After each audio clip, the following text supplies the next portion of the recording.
Bonjour à toutes et à tous, bienvenue sur cette web TV organisée par l'AACC, Kantar et Média Figaro. Alors aujourd'hui, nous allons revenir sur les campagnes primées lors du Grand Prix Stratégie, mais aussi et surtout sensibiliser à l'enjeu de la créativité pour accroître la performance business des marques. On va d'ailleurs revenir sur le projet nommé Creativity is Business. On va en parler notamment avec vous, Cécile Lejeune. Bonjour. Bonjour. Vous êtes CEO de l'agence VMLY & Art et surtout membre du bureau de l'AACC. Est-ce que vous pouvez revenir sur la genèse de cette initiative et sur ses ambitions? Oui, tout à fait. Donc, c'est une initiative que nous avons lancée au mois de mai cette année. Et l'objectif de l'initiative est très simple, c'est de démontrer que la créativité des agences créatives en France, qui est jugée par beaucoup de prix et dont évidemment le Grand Prix stratégique est très important en France pour le secteur, que ces prix créatifs, ils sont important, non pas juste pour se faire plaisir et avoir le bonheur de monter sur scène, mais surtout parce que ces prix créatifs, en fait, génèrent des campagnes qui, effectivement, ont plus la capacité à générer du business pour les marques. Et toute l'idée, c'est de démontrer, grâce à Kantar et aux résultats de Kantar, qu'en fait, et c'est ce qu'on va faire aujourd'hui, vous verrez, vous allez voir 9 campagnes, et les 9 campagnes, on démontre que certes, elles ont eu de l'or au Grand Prix Stratégie, et ça c'est exceptionnel, mais aussi, elles performent toutes de façon supérieure par rapport à la moyenne à travers les tests de Kantar. Et c'est ça qui est important et c'est ça qui est clé. Alors vous l'avez dit, vous vous êtes rapproché de Média Figaro et de Kantar. Alors Pierre Gommy, vous êtes directeur marketing chez Kantar. En quoi ce projet vous a-t-il paru particulièrement intéressant? Bien, Cécile vient d'en parler. Effectivement, toutes les campagnes qui ont obtenu de l'or au Grand Prix Stratégie de la publicité ont été testées.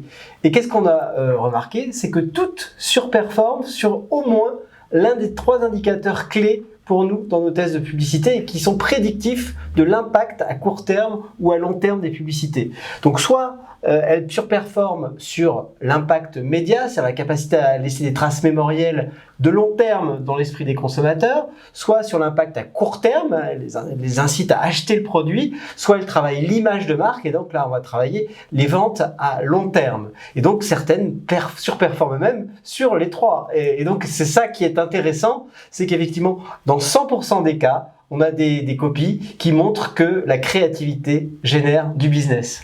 Alors Gilles Vibaud, vous êtes directeur de la rédaction de Stratégie. Cécile rappelait tout à l'heure l'importance des Grands Prix Stratégiques, qui est vraiment un rendez-vous incontournable. Pourquoi est-ce que vous avez eu envie de vous associer, d'associer la rédaction du magazine à ce projet et à ces campagnes? Parce qu'on trouvait ça original, en fait. Stratégie fait des Grands Prix depuis plus de 40 ans. La méthode n'a pas changé. On réunit la crème des créatifs en 2 jours, on les fait phosphorer et sélectionner les meilleures campagnes de l'année. Le résultat, il est super chaque année. Il y a une vingtaine de créatifs et on a vraiment dans le palmarès la crème de la créa de l'année. On est sûr de ça. Finalement, on pourrait se dire c'est une soirée de célébration en se disant ouais quand même on est bon en créa. Mais c'est pas ça en fait. Si on s'appelle le Grand Prix Stratégie, c'est parce que finalement, et c'est ce que nous disent chaque année les créatifs, une campagne réussie, c'est une campagne qui a un impact stratégique sur la marque. Et donc ils jugent la créa, mais ils jugent surtout l'impact stratégique de la marque. Une refondation complète de marque, une relance de marque, une transformation, un reboot complet parfois. Et ça, on le voit. En fait, on le voit à travers les chiffres de l'étude et c'est ça qui m'a intéressé, c'est que finalement, il nous manquait de bout de chaîne, en fait, de se dire, ok, on est sûr de ça, on est sûr qu'on a les meilleurs créas de l'année finalement, mais par contre, on aimerait bien pouvoir montrer que c'est pas seulement la pub qui se fait plaisir en s'applaudissant et en se disant c'est les meilleurs créas de l'année. Non, c'est aussi les meilleures campagnes, les plus impactantes, celles qui ont eu le plus d'effet sur les marques. Voilà, c'est ça. Cette notion d'impact est très importante dont vous venez de parler et dont on va parler tout au long de cette web TV. En tout cas, merci à tous les 3 pour cette entrée en matière. Et vous l'avez dit, Cécile, on va visionner ensemble au total 9 campagnes. Et pour chacune d'elles, nous aurons le plaisir de bénéficier, Annelise, de votre éclairage. Annelise Tourcel, vous êtes directrice des pôles créa, médias et brand au sein de la division Kantar Insights. Et puis, nous aurons également le plaisir d'ailleurs d'avoir des agences et parfois même leurs clients. Je ne vous en dis pas plus. À tout de suite. On va aborder à présent l'univers du food et plus précisément du fast-food avec une campagne réalisée par l'agence Havas pour la marque KFC. On regarde tout de suite.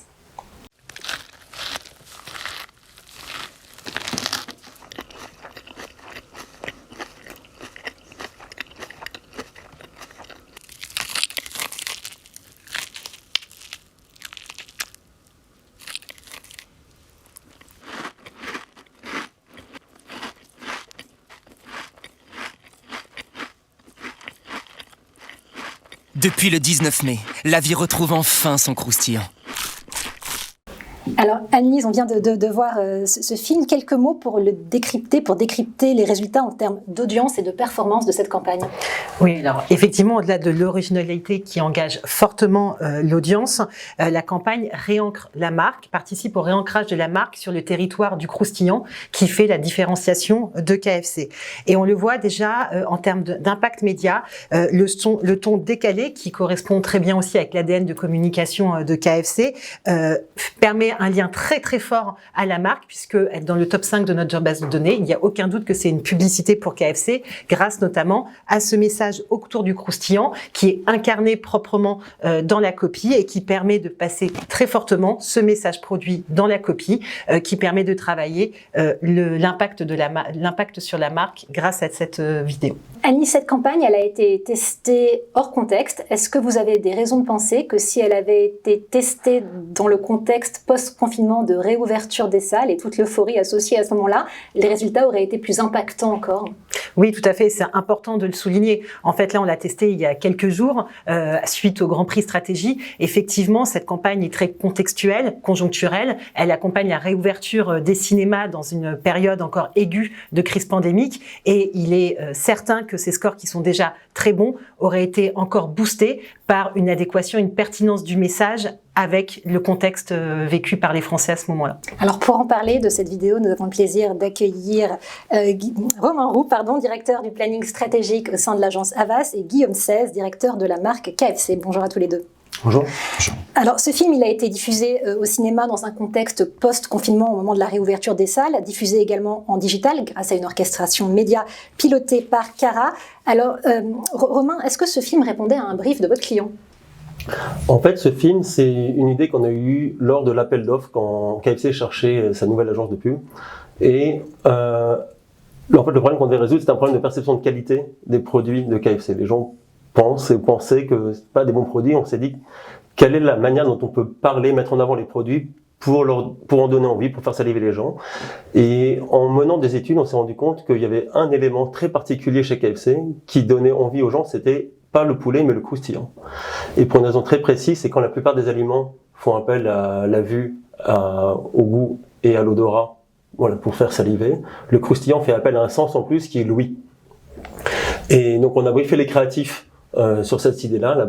Une des premières idées qu'ils ont eues, c'était de jouer avec l'ouïe, avec le bruit que fait le croustillant. Voilà, c'est comme ça que et alors précisément, quelle a été, Guillaume, l'efficacité de la créativité que vient de décrire Romain sur l'image de marque ? Globalement, le fait de mettre le croustillant au centre de notre plateforme, ça nous a permis aussi de remettre le produit au centre de notre plateforme. Et dans une industrie justement qui est hyper dynamique, où la créativité ne cesse justement de s'améliorer, c'est très intéressant d'avoir une vraie différence par rapport à nos concurrents. Donc en termes d'image, c'est vrai qu'on a atteint des scores de considération jamais atteints jusqu'à aujourd'hui pour notre enseigne. Et puis sur les ventes, ça se traduit aussi parce qu'on a gagné plus 20% de part de marché depuis 2019. Et alors dans quelle mesure cette campagne, dans une certaine mesure, est une façon de répondre à votre promesse ? Cette campagne, en fait, c'est plutôt une preuve de notre promesse. Aujourd'hui, je pense que le marketing a besoin de preuves. Notre promesse du croustillant, on a besoin continuellement d'expliquer à nos consommateurs pourquoi nos produits croustillent. Et là, en fait, avec cette traduction très simple du bruiteur, montrer qu'en fait le bruiteur de cinéma est capable de faire son métier avec les produits KFC. Pour nous, c'était une traduction très originale et très distinctive de cette promesse du croustillant. Alors effectivement, le croustillant est au cœur de cette campagne. Peut-être pour terminer, Romain, une anecdote croustillante précisément à nous raconter sur la conception de ce film. Alors ce qui est bien, c'est quand les créatifs sont venus nous voir avec cette idée, ils avaient déjà fait un pré-montage en prenant des images comme ça sur Internet du film. Et il y avait la séquence dans laquelle Bruce Lee monte ses muscles.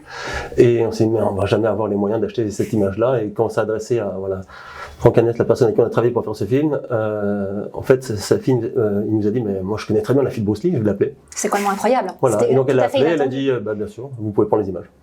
Comme quoi le hasard fait bien les choses. Voilà. Merci pour cette anecdote croustillante et merci à tous les deux d'être venus nous parler de cette campagne. Merci. Merci. Comme nous le disions en préambule de cette web TV, Média Figaro s'est associé à cette campagne. Malheureusement, Aurore Daumont, présidente de Média Figaro, n'a pas pu être avec nous aujourd'hui, mais elle nous a fait parvenir cette vidéo. On l'écoute tout de suite. La créativité et les médias sont intimement liés depuis toujours, puisqu'en effet, le rôle d'un média, c'est de trouver un angle original, un sujet singulier, et d'être dans une excellence dans la mise en forme qui génère à la fois de la surprise, de la réassurance. Et c'est au fond cette créativité et cette promesse qui crée ce lien et cette longévité et ce rapport très important entre le lectorat, qu'il soit digital ou presse, et la marque média. Alors évidemment, chez Média Figaro, on pense que la publicité fait partie intégrante du contrat de lecture.